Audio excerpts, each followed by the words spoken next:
So welcome student. आज हम इस वीडियो में numerical based on ISC NCERT projectile motion means projectile motion की डेरिवेशन को फिनिश करने के बाद हम उससे रिलेटेड कुछ आईएससी और एनसीईआरटी के कुछ न्यूमेरिकल क्वेश्चन हम इसमें सॉल्व करेंगे। तो एक क्वेश्चन हम ले लेते हैं यहाँ पे।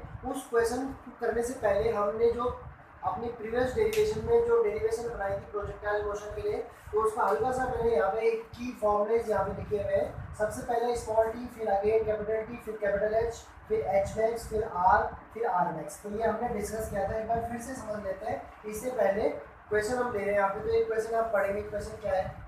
A ball is thrown from a field A ball is thrown from a field from a field with a speed of 12 meter per second. with a speed of 12 meter 12 meter per per second second at an angle of 45 degree. at an Angle of 45 degree G with the horizontal. with the Horizontal. horizontal. At what distance will it At what distance will it will it hit the field again? hit the Field again, field again? where g is equal to 10 meter per second square. g cricket में ठीक है sir. Take G equal to 10 metre per second square. Per second square. ठीक है, तो ये हमारे पास question है। इस क्वेश्चन को हमने सॉल्व करना है। इस क्वेश्चन को हमने सॉल्व करना है। तो सबसे पहले इस क्वेश्चन को सॉल्व करने से पहले एक बार मैं थोड़ा सा इस क्वेश्चन का लेवल बढ़ा देता हूँ। तो क्वेश्चन का लेवल कुछ इस तरीके का रहेगा। इस क्वेश्चन में हमको सबसे पहले क्या निकालना है उसको देखते हैं। तो जो हमें क्वेश्चन की डिमांड है, क्वेश्चन की डिमांड के हिसाब से हम इसको सॉल्व करेंगे। ठीक है, तो क्वेश्चन क्या कह रहा है उसको हम पहले डायग्राम बनाएंगे उसका। ठीक है, समझे इस क्वेश्चन को। तो इसमें मैं इस क्वेश्चन के साथ ये सारे पार्ट ले लेता हूँ ताकि ये पूरा का पूरा डेरिवेशन क्लियर हो जाए। जैसे यहाँ पे क्या पूछा गया है, पहले क्वेश्चन को पढ़ लेते हैं। A ball is throw from a field with a speed of 12 metre per second. तो सबसे पहले जो भी इंफॉर्मेशन हमारी है उसको एक डायग्राम के फॉर्मेट में हम बनाते हैं। तो हमें मालूम है कि जो भी हमारा प्रोजेक्टाइल मोशन है वो एक 2 डायमेंशनल मोशन होता है, 2D मोशन होता है अंडर ग्रेविटी के रिस्पेक्ट में। तो ये एक यहाँ पे प्रोजेक्शन पॉइंट है ओ। यहाँ से हमने सपोज किसी बॉल को, अब ये बॉल है यहाँ पे, ठीक है, बना रहा हूँ मैं यहाँ पे इस बॉल को। तो इस बॉल को मैंने यहाँ से फेंका ऊपर की तरफ, तो ये कुछ इस तरह का पाथ गेट करेगा। ठीक है, तो यहाँ पे एक मैक्सिमम हाइट पॉइंट होता है जो कि यहाँ पे वेलोसिटी 0 हो जाती है। इसको भी समझते हैं क्योंकि जब हम किसी भी बॉल को या पार्टिकल को फेंकते हैं यू वेलोसिटी के साथ, तो यहाँ पे थीटा एंगल के रिस्पेक्ट में जब वो ऊपर की तरफ जाएगा तो ये उसका कंपोनेंट होगा यू कॉस थीटा, जो कि ग्राउंड लेवल के साथ हॉरिजॉन्टल कंपोनेंट होता है। ये हमने डेरिवेशन में बताया था। और ये उसका कंपोनेंट हो जाएगा यू साइन थीटा, जो कि इस यू के लिए थीटा के रिस्पेक्ट में वर्टिकल कंपोनेंट होगा। ठीक है, अब देखिए पहले इसके पीछे का फिजिक्स हम समझते हैं। प्रोजेक्टाइल मोशन में क्या होता है, जब भी हम किसी पार्टिकल को u वेलोसिटी से ऊपर फेंकते हैं तो पहले उसकी वेलोसिटी डिक्रीज होती है। सपोज यहाँ पे 3 थी, 2 थी, 1 थी, फिर 0 हो गई यहाँ पे। ठीक है, तो मैक्सिमम हाइट पे जब पहुंचेगा तो उसकी स्पीड 0 होगी। अगर 0 नहीं होगी तो पार्टिकल आगे चला जाएगा, लेकिन ऐसा नहीं होता। जब उसकी स्पीड 0 होगी तो वो फिर नीचे गिरेगा वहाँ से। तो नीचे गिरेगा मीन्स उसकी स्पीड फिर इंक्रीज होगी 1 2 3। और अपनी यहाँ भी 3 स्पीड थी, यहाँ भी 3 स्पीड थी, मीन्स यहाँ पे कंजर्वेशन ऑफ एनर्जी भी सेटिस्फाई हो रहा है। यही हमारा फिजिक्स कहता है, neither be created nor destroyed one form to other form। तो उसके बाद हम यहाँ पे पहुँच गए, मीन्स हमारा जो बॉल है वो हिट करके यहाँ पहुँच गया। तो हमें निकालना है, एक तो रेंज निकालनी है कि वो ग्राउंड से कहाँ पे पहुँचा। देखिए यही निकालना होगा, और ये एंगल हमको दे देगा क्वेश्चन की डिमांड में 45 डिग्री। ठीक है, तो देखिए की फॉर्मूले मैंने यहाँ पे लिखे हुए। डेरिवेशन के बाद हमने ये रिजल्ट निकाले थे। तो सबसे पहले हम निकालेंगे what is the horizontal at what distance will it hit, means range निकालनी। तो रेंज के लिए हमने फॉर्मूला, बहुत ही बेसिक फॉर्मूला हमने ट्राई किया था, डेरिवेशन में हमने निकाला था u square sine 2 theta by g. अब मैथमेटिक्स के स्टूडेंट है, साइन 2 थीटा में मालूम है क्या होता है, 2 sine theta cos theta. But इसकी जरूरत नहीं पड़ने वाली। क्यों? ये बस याद रखने के लिए हमने बताया, इसकी जरूरत नहीं पड़ने वाली क्योंकि हमारे को एंगल दे रखा है। थीटा की वैल्यू हमारे को गिवन है कितना, थीटा हमारे को गिवन है क्वेश्चन की डिमांड में 45 डिग्री। तो जब हम यहाँ पे वैल्यू रखेंगे तो आर निकाल लेंगे, यू की वैल्यू भी हमको गिवन है। यू की वैल्यू कितनी है, 12 मीटर पर सेकेंड। ठीक है, तो यहाँ पे 12 में रखेंगे तो 12 का स्क्वायर करेंगे इनटू, यहाँ पे देखिए थीटा जब आपके पास 45 है तो यहाँ पे डबल करेंगे तो कितना हो जाएगा साइन 90 हो जाएगा, ठीक है। और अपॉन में जी कितना टेक करना है 10 रखना है। तो आप देखिए 12 का स्क्वायर करेंगे तो बहुत इजी है, 144 इसका स्क्वायर होता है। और साइन 90 की मैक्सिमम वैल्यू में मालूम होनी चाहिए, बहुत बेसिक है ये, ट्रिग्नोमेट्री में पढ़ते हैं 1 होता है साइन 90। तो यहाँ पे 1 रखेंगे और अपॉन में 10 रखेंगे, तो जब इसको सॉल्व करेंगे तो 10 से डिवाइड करके 14.4 आएगा। और रेंज को हम किस में लेते हैं, क्योंकि हमारी जो क्वेश्चन की डिमांड है मीटर पर सेकंड में, तो जो रेंज आएगी वो क्या आएगी मीटर में। तो ये इसका पहला पार्ट हो गया। अब ये तो हमने बहुत इजीली कर लिया क्योंकि ये क्वेश्चन में दे के रखा था। अब हम इसकी हेल्प से डिमांड क्वेश्चन की बिल्कुल वही रहेगी, यू देगा हमारे को, थीटा देगा, तो हम ये सारे पार्ट निकाल लेते हैं, ठीक है। तो दूसरा पार्ट हम निकालते हैं, दूसरा पार्ट निकाल लेते हैं इसी क्वेश्चन के हिसाब से समझा देता हूँ कि ये जो पार्टिकल है ये मैक्सिमम हाइट कितनी गेन करेगा। देखो कितना इंटरेस्टिंग क्वेश्चन। सपोज ये पार्टिकल h हाइट को गेन करता है, तो h निकालने के लिए हमने फॉर्मूला पढ़ा था डेरिवेशन में, h इक्वल टू क्या होता है u square sine square theta by 2g। तो h निकाल लेंगे, u की वैल्यू वही अगेन 12 का square into sine square theta, theta means 45 degree upon 2 into 10। अब ये बड़ा इंटरेस्टिंग है, यहाँ पे फिर से ट्रिग्नोमेट्री की वैल्यू याद होनी चाहिए। साइन 45 होता है 1/√2, ये हमें याद होना चाहिए। तो इसको सॉल्व करेंगे तो ऐसे निकल जाएगा 144/20 इंटू साइन स्क्वायर 45। तो जब इसको सॉल्व करेंगे तो ये कितना हो जाएगा 1/, देखो इसको यहाँ पे समझ लेते हैं, 1/2 का स्क्वायर करेंगे तो 1/2 का स्क्वायर करेंगे 1/2 आ जाएगा, ठीक है, कोई दिक्कत इसमें नहीं। तो इसको सॉल्व कर लेंगे तो ये हो जाएगा 1/2। अब इसको सॉल्व करेंगे तो ये ब्रेक हो जाएगा, ये हो जाएगा आपका 72/20। अब इसको सॉल्व करेंगे तो ये कितना हो जाएगा 3.6 समथिंग, मीन्स जो इसकी हाइट निकल गई h 3.6 मीटर, इतना गेन करेगा ये 3.6 मीटर हाइट गेन करेगा। और रेंज कितनी निकाली थी हमने, रेंज निकाली थी 14.4 मीटर। दो चीज़ें क्लियर होगी। अब हम तीसरा पार्ट निकालते हैं। तीसरा पार्ट क्या निकालें, टाइम ऑफ फ्लाइट, जिसको कि हम कैपिटल टी से डिनोट करते हैं। देखिए यहाँ पे इन चीज़ों को भी समझ लेते हैं, स्मॉल टी और कैपिटल टी में डिफरेंस क्या है। देखिए अगर ये पार्टिकल की बॉल हम यहाँ से प्रोजेक्ट करते हैं यू मिशन वेलोसिटी के साथ 12 मीटर पर सेकंड के साथ, तो अगर ये ओ से बी चलेगा तो इतना टाइम लेगा स्मॉल टी। ओ से बी मैक्सिमम हाइट के पॉइंट तक पहुँचने में स्मॉल टी लेगा।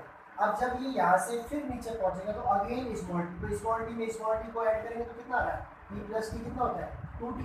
और इसी को हम कैपिटल टी कहते हैं, टोटल टाइम ऑफ फ्लाइट, कि वो कितना देर तक हवा में रह के जमीन पे टकरा है। तो पहले हम स्मॉल टी की जरूरत नहीं है, कैपिटल टी निकाल लेते हैं। 2u sine theta by formula होता है जी, तो u आप जानते हैं 12 देगा क्वेश्चन की डिमांड, और साइन 45 अभी बताया था, रख लेंगे वैल्यू, और जी 10 है, तो इसको सॉल्व कर लेंगे, बहुत नॉर्मल मैथ है, इसको आप सॉल्व कर सकते हैं। अब उसके बाद नेक्स्ट जो अक्सर कॉम्पिटेटिव एग्जाम से क्वेश्चन पूछा जाता है, डेली लाइफ में जुड़ा हुआ है H max and R max. यहाँ से कंसेप्ट बहुत ही इंपॉर्टेंट है कि यहाँ से एक डेली लाइफ का एग्जाम्पल भी बनता है कि जब हम किसी भी बॉल को या फुटबॉल को किक करते हैं तो कितने एंगल को उसे फेंका जाए कि वो मैक्सिमम हाइट गेन करेगा, ठीक है। तो मैक्सिमम हाइट के लिए फॉर्मूला होता है H max equal to u square by 2g। ये कोई रॉकेट फॉर्मूला नहीं है, बेसिक फॉर्मूले से निकला है, समझते हैं इसको। एच इजिकल टू हमने फॉर्मूला ट्रैप किया था you square sine square theta by 2g, ये था ना फॉर्मूला एच का। तो देखिए अब हमको मालूम है कि जब भी हम किसी, ये कंसेप्ट हमें याद रखना है कि जब हम किसी पार्टिकल को, फुटबॉल को यहाँ से किक करते हैं, बॉल को फेंकते हैं, तो उसको हमें किस एंगल पे फेंकना पड़ेगा, उसको हमें फेंकना पड़ेगा किस एंगल पे फेंकना पड़ेगा उसको, सॉरी फेंकना नहीं पड़ेगा, कितने हाइट गेन करेगा वो, एच मैक्स निकाले ना, एच हमारा फॉर्मूला ये है। तो देखो थीटा अगर 90, हाँ तो साइन 90 मैक्सिमम 1 होती है, तो ये एच मैक्स यहाँ पे आ जाएगा यू स्क्वायर बाई 2g, इसलिए आया ये फॉर्मूला, ठीक है। अब यहाँ पे वैल्यू रख लेंगे 12 का स्क्वायर करके, और 2 इंटू 10 जो भी वैल्यू आएगी वो एच मैक्सिमम आएगी, उतनी वो गेन कर लेगा, ठीक है। उसी तरह से कितना रेंज कवर करेगा। यहाँ पे एक और कंसेप्ट है कि जब भी हम किसी पार्टिकल को 43 डिग्री और 45 डिग्री, वैसे एक्यूरेट तो 45 होता है, क्योंकि यहाँ पे भी आप समझ सकते हैं फॉर्मूला कहता है R equal to u square sine 2 theta by g. तो थीटा अगर आप 45 रखेंगे तो साइन 90 मिलेगा, जो 1 मैक्सिमम वैल्यू होती है, और आर मैक्स यहाँ पे बनता है यू स्क्वायर बाई जी। लेकिन ये डेली लाइफ में पॉसिबल नहीं है कि हम किसी पार्टिकल को एक्यूरेट 45 डिग्री में फेंकें। तो उसके लिए जो हमारे स्पोर्ट्स पर्सन होते हैं, जो कि पेनल्टी किक लेते हैं, या जो फुटबॉल वगैरह खेलते हैं, या जो थ्रो करते हैं, तो उसके लिए 43 और 45 का आइडियल एंगल माना जाता है। उससे वो बहुत लंबी रेंज कवर करेगी। ठीक है, अक्सर देखते हैं ना, कौन सा थ्रो होता है, वो थ्रो होता है ना, थ्रो उसमें फेंकते हैं, जैसे किसी बॉल थ्रो भी होता है, शॉर्ट पुट हो गया, बॉल थ्रो हो गया, तो उसमें आइडियल एंगल 43 to 45 माना जाता है। तो इस क्वेश्चन में हम इतना ही समझते हैं, और इसमें इस तरह के क्वेश्चन हमें प्रोजेक्टाइल में समझते हैं, जो कि टोटली डेरिवेशन बेस है। अब एक और छोटा क्वेश्चन और ले लेते हैं, एक क्वेश्चन और ले लेते हैं। कोई डाउट है इस क्वेश्चन में, पूछिए, कोई डाउट है इसमें, कहीं भी कोई दिक्कत?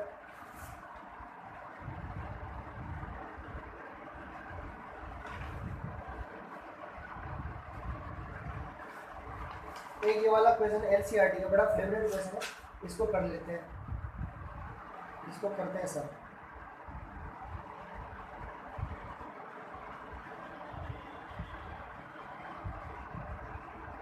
ये वाला क्वेश्चन क्या है, एक क्वेश्चन और हम सॉल्व कर रहे हैं, क्रिकेटर वाला एनसीईआरटी का एक क्वेश्चन ले लेते हैं।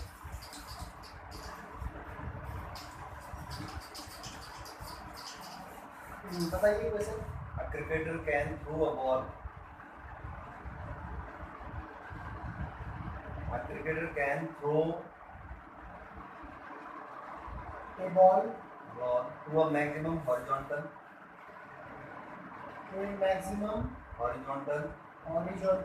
distance of 100 meter.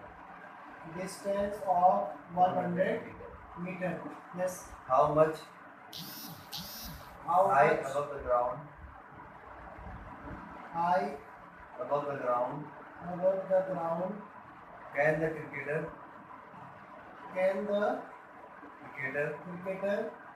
throw the same ball? through the Same ball. same ball? सबसे पहले क्वेश्चन को हम अच्छे से पढ़ते हैं, देन फॉर्मूला अप्लाई करते हैं। टोटली फॉर्मूला बेस है, कुछ भी नया नहीं है। सबसे पहले एक cricketer can throw a ball to a maximum horizontal distance of 100 metre. यहाँ पे हमको क्या दे रखा है, मैक्सिमम हॉरिजॉन्टल डिस्टेंस कितना दे रखा है, 100 मीटर का, ये हमको गिवन। तो हमारे पास फॉर्मूला क्या है मैक्सिमम डिस्टेंस का, वी नो दैट, हम जानते हैं डेरिवेशन से, एच मैक्स का फॉर्मूला क्या होता है, u square upon 2g। H max को यहाँ रिप्लेस करेंगे, 100 is equal to u square upon 2g। ये हमारा बन गया क्या, इसको हम फर्स्ट इक्वेशन ले लेते हैं। क्या ले लेते हैं, फर्स्ट इक्वेशन। ये बड़ा इंपॉर्टेंट क्वेश्चन है, एनसीईआरटी का ये क्वेश्चन है, कई बार एग्जाम में पूछा गया। ठीक, दूसरा आगे पढ़ेंगे, how much high above the ground can the cricketer throw the same ball. कितने ऊपर उस बॉल को फेंक पाएगा। ठीक है, तो हाइट के लिए क्या फॉर्मूला हमने पढ़ा है, हाइट के लिए हम फॉर्मूला जानते हैं, H is equal to u square sine square theta by 2g। But वो क्या कह रहा है, how much high above the ground can the cricketer throw the same ball. Means जब हम यहाँ पे एच मैक्स की बात कर रहे हैं, तो यहाँ पे भी हम एच मैक्स सॉरी यूज कर अपॉन दियो ऊपर वाले ये फर्स्ट इक्वेशन, कहाँ पे, फर्स्ट इक्वेशन फर्स्ट, हां ये जी यूज कर अपॉन दियो लास्ट वाला यहाँ उल्टा हो गया। नहीं उल्टा नहीं होगा, हमें क्या देगा था, horizontal maximum horizontal distance range R देगा, मैक्स आर मैक्स देगा था। यहाँ पे क्या आएगा, आर मैक्स आएगा। रेंज देखिए, क्योंकि जो हॉरिजॉन्टल डिस्टेंस होती है वो रेंज होती है, तो यहाँ पे फॉर्मूला हाँ जी आएगा। ठीक है, ऊपर ये इसी के ऊपर ये ठीक है। अब जब आर मैक्स की बात होगी, दूसरा कितना हाई जाएगा, तो एच मैक्स। एच मैक्स के लिए हमने फॉर्मूला पढ़ा है, क्या है एच मैक्स के लिए formula, you square by 2g। ठीक है, तो हमें निकालना है कि कितने हाइट पे जाएगा। इसको हम डायग्राम से समझते हैं एक बार। ये वाई एक्सिस है, ये वाई एक्सिस है, यहाँ से आपने प्रोजेक्ट किया, एच मैक्स हमको निकालना है, रेंज मैक्स हमको दे रखा है ये। ठीक है, यू वेलोसिटी से फेंका होगा, जी ग्रेविटी काम करेगी। ठीक है, तो इसमें देखिए बहुत इजी है। जब हम इसको एक दूसरे के साथ कंपेयर करेंगे, तो हम यहाँ से क्या कह सकते हैं, हमें निकालना है एच मैक्स निकालना है, मतलब यू स्क्वायर बाई जी की वैल्यू, इसको यहाँ पुट कर लेते हैं, तो यू स्क्वायर बाई जी यहाँ पर रख देंगे, तो ये क्या आएगा 100/2। तो ये देखिए, तो क्वेश्चन कुछ बना ही नहीं, बहुत इजी बन गया। 50 और हाइट का यूनिट क्या आएगा, रेंज के बराबर मीटर, 50 मीटर इसका आंसर है। बहुत इजी क्वेश्चन है और totally based on derivation result formula This based. is R max is twice of U max. हाँ, H max. यहाँ से क्लियर होगा। हाँ। तो ये इतना ही है, वीडियो की लेंथ ज़्यादा बड़ी नहीं होनी चाहिए। इस वीडियो में इतना ही, थैंक यू।